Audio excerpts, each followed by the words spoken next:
लोकसभा निवडणुकीची मतमोजणी 48 तासांवर आलेली असताना महाविकास आघाडीचे अर्थात अहिल्यानगर दक्षिणचे लोकसभेचे उमेदवार निलेश लंके यांच्या समर्थकांकडून नाशिक पश्चिम मतदारसंघातील सिडको येथील त्रिमूर्ती चौक, लेखानगर, पाथर्डी फाटा, शुभम पार्क, उत्तम नगर, पवन नगर यांसह विविध भागात ठिकठिकाणी जोरदार बॅनरबाजी करण्यात आलेली दिसून येते।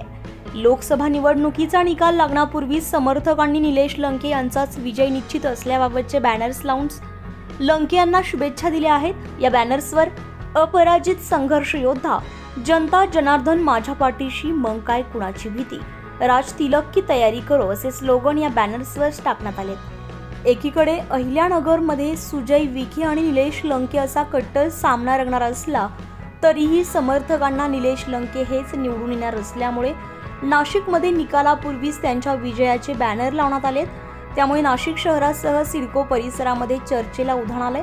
या बॅनरबाजीची सोशल मीडियावर एकच चर्चा सुरू आहे।